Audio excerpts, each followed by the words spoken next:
하루에 1만 칼로리 피자, 도넛을 미친듯이 쑤셔놓고 다음날 3kg가 쪘어요. 다이어트가 망했을까요? 해외 유튜버가 이걸 실험을 해요. 딱 4일 만에 거짓말처럼 원상복구했습니다. 에이, 서양인이잖아, 운동 유튜버니까 가능하지 싶으시죠? 그래서 제가 직접 해봤습니다. 지난 일주일 마라탕 4번, 쟁반짜장, 치킨, 라면, 돈가스를 다 먹어치웠습니다. 근데 안 쪘어요. 굶었냐고요? 아니요. 운동을 미친듯이 했냐고요? 아니요. 분모자까지 넣어서 먹는데 살아남는 현실적인 방법 3가지 지금 바로 알려드릴게요. 앞에 내용 보고 솔직히 믿기진 않죠. 뭐 다이어트 몸 관리하는데 마라탕을 뭐 4번씩이나 먹어. 맞습니다. 저도 진짜 이번에 작정하고 먹었습니다. 심지어 쟁반짜장에 라면, 막 치즈 오므라이스까지 다 먹었어요. 근데 솔직히 고백하자면 정말 무서웠습니다. 저도 다이어트 컨텐츠인데 살쪘을까봐 하고 걱정이 됐어요. 음식을 먹는데 그런 두려움도 있었던 거, 그런 것도 있죠. 그런데 아침에 인바디를 재고 확신을 했습니다. 인바디표에서 나오는 지난 1년간의 최근 몸무게표 그대로였습니다. 체지방률이요? 아주 살짝 오차 범위 내에서 움직였던 게 전부입니다. 제가 타고난 살 안 찌는 체질이라서 이렇게 된 게 아니에요. 저도 사람이라 먹으면 쪘던 사람이에요. 그럼에도 불구하고 제가 이 식단을 먹고 버틴 이유는 저는 살찌는 원리를 알고 우리 몸의 시스템을 철저하게 이용했기 때문이에요. 지금부터 제가 폭식, 주간에 지켰던 누구나 따라할 수 있는 3가지 원칙을 아주 구체적으로 알려드릴게요. 첫 번째 이야기는 여러분들이 궁금해 하실 만한 식단 이야기입니다. 흔히 다이어트 할 때 마라탕은 절대 먹지 마라, 치킨은 먹지 마라, 면 종류는 절대 먹지 마라, 막 그렇게들 얘기를 하죠. 국물은 나트륨 폭탄이고 건더기는 탄수화물 폭탄이니까요. 그런데 사람이 어떻게 평생 샐러드랑 닭가슴살 막 이런 것만 어떻게 먹고 삽니까? 친구도 만나야 하고 스트레스 받으면 매운 것도 막 땡기잖아요. 그래서 저는 현실적으로 타협을 했습니다. 거짓말하지 않습니다. 저는 마라탕을 먹을 때 옥수수 소세지, 분모자, 당면 넣어서 먹습니다. 쫄깃한 그 맛 포기 못하죠. 비엔나 소시지, 치즈떡 다 넣습니다. 아예 안 넣으면 마라탕 먹는 기분이 들지가 않잖아요. 그죠? 하지만 여기서 중요한 건 비율입니다. 보통 마라탕 살찌는 분들을 보면 그릇의 80%가 옥수수면 아니면은 당면류 이런 것들이 많이 들어가 있어요. 저는 이걸 반대로 뒤집었습니다. 제 마라탕 그릇의 80%는 뭐 두부 종류, 버섯 종류들, 단백질 재료들 이런 것들을 많이 넣었고요. 나머지 20%를 이제 앞서 얘기한 분모자, 중국 당면, 막 납작당면, 치즈떡 이런 걸 조금씩 넣는 거죠. 일종의 토핑처럼 즐기는 거예요. 이게 인슐린 관점에서 왜 중요하냐면요, 면으로 배를 채우면 혈당이 수직 상승해버립니다. 혈당 스파이크죠. 인슐린이 폭발하고 국물에 막 지방까지 싹 다 뱃살로 가버리죠. 그런데 두부, 버섯 같은 단백질, 식이섬유가 위장에 먼저 들어가서 방어막을 쳐주면 이야기가 조금 달라집니다. 그 뒤에 분모자나 당면 같은 탄수화물이 조금 들어와도 앞서 들어간 식이섬유들이 급하게 혈당이 오르는 걸 막아줍니다. 배는 똑같이 터질 듯이 배부른데 혈당 그래프는 완만하게 그려지는 거죠. 무작정 음식을 절대적으로 참는 거는 다이어트에 절대 도움되지 않습니다. 결국 입은 터지게 되어 있어요. 마라탕은 절대 안 돼 하고 참다가 터져서 폭식하지 마세요. 저처럼 주연과 조연을 바꾸세요. 주연은 두부와 버섯, 조연은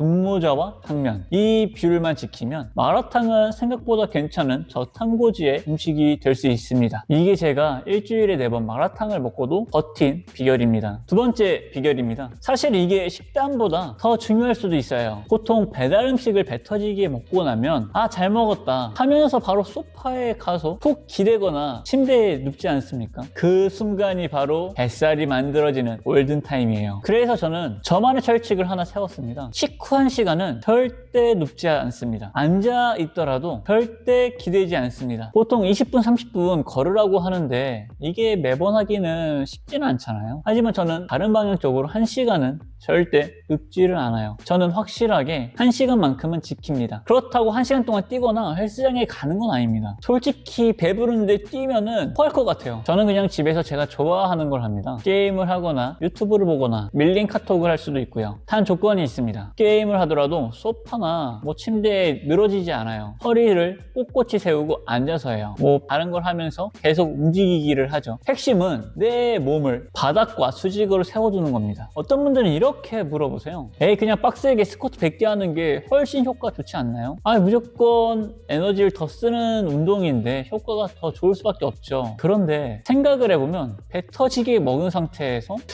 스쿼트를 100개? 그건 엄청난 체력이 필요로 합니다. 뭐 한두 번은 할 수는 있어요. 하지만 매일은 못할 거예요. 우리가 다이어트를 실패하는 이유도 자꾸 내 의지력을 믿고 거창한 계획을 세우기 때문이에요. 하지만 1시간 동안 기대고 있지 않기. 이건 의지력이 크게 필요로 하지 않습니다. 아주 작은 습관입니다. 작지만 이 습관이 매일 쌓이면 스쿼트만큼이나 좋은 결과를 만들 거예요. 근데 이게 과학적으로도 증명된 사실이 있어요. 우리 몸의 근육들, 특히 뭐 허벅지랑 엉덩이 근육들이 있죠. 우리 허벅지와 엉덩이 근육은 몸에서 가장 큰 에너지 저장소입니다. 허리를 펴고 앉거나 서 있기만 해도 우리 몸의 항중력근은 자세 유지하기 위해 에너지를 계속 태웁니다. 혈관 속에 넘쳐나는 당분을 펀지처럼 빨아들이는 거죠. 저는 마라탕으로 배를 채운 날에도, 치킨으로 배를 채운 날에도, 오므라이스를 배를 채운 날에도 이 1시간만큼은 무조건 지켰어요. 다이어트는 의지로 하는 게 아니에요. 나를 괴롭히지 않는 이런 습관, 이런 작은 습관이 쌓이고 만들어져서 하는 겁니다. 마지막 3번째, 어쩌면 많은 다이어터 분들이 여기서만 실패하실 거예요. 어제는 뭐 마라탕을 먹고 치킨까지 먹었으니까 오늘은 양심상 좀 굶어야겠다. 오늘도 혹시 굶으신 분들도 계실까요? 하지만 절대 제발로 굶으시면 안 돼요. 우리 몸은 아주 똑똑하면서도 동시에 아주 겁이 많습니다. 어제 엄청나게 폭식을 했다가 갑자기 오늘 굶어버리면 나의 뇌는 이걸 다이어트 중이네 라고 생각하지 않고 비상사태라고 인식을 해버립니다.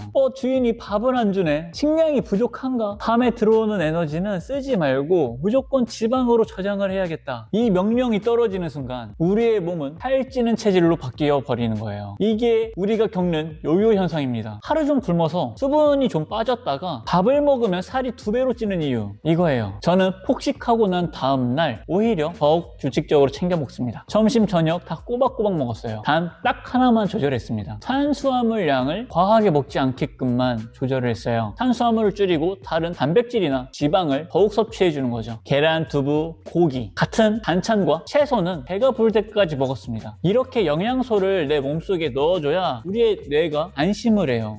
굶어 죽어가는 게 아니구나. 그럼 몸의 대사 공장을 계속 태워도 되겠네. 그래야 어제 먹은 잉여 칼로리까지 다 태워낼 수가 있습니다. 폭식했다고 죄책감을 갖지 마세요. 스트레스를 받으면 코르티솔이라는 호르몬이 나와서 뱃살을 더욱 찌게 만듭니다. 어제 먹은 건 이미 지난 일이에요. 쿨하게 인정을 하고 오늘 잘 챙겨 먹으면 몸은 금방 회복을 합니다. 정리해 보겠습니다. 제가 일주일에 마라탕을 4번을 먹고 치킨을 먹고 오므라이스를 먹고 막 면 종류를 먹어도 짜장면을 먹고도 몸무게를 유지할 수 있는 비결, 식단은 먹고 싶은 건 먹되 비율을 맞춘다. 2번째는 먹고 나서 절대 1시간은 눕지 않는다. 3번째, 폭식하고 나서 다음날 절대 굶지 않는다. 어떻게 보면 되게 뻔한 얘기인 것 같죠. 하지만 이 뻔한 걸 인슐린과 대사의 원리를 이걸 알고 실천하는 것과 모르고 실천하는 건 완전 하늘과 땅 차이예요. 내가 뭘 하더라도 이유를 알고 하니까요. 다이어트는 평생 해야 하는 거잖아요. 우리가 언제까지 고구마랑 가슴살만 먹고 살 수는 없습니다. 친구랑 마라탕도 먹고 회식 때 고기도 먹어야죠. 중요한 건 무엇을 먹느냐보단 내 몸의 시스템을 어떻게 관리를 하냐, 이게 포인트입니다. 이 3가지 루틴만 기억하시면 여러분들도 먹는 스트레스에서 해방되실 수 있습니다.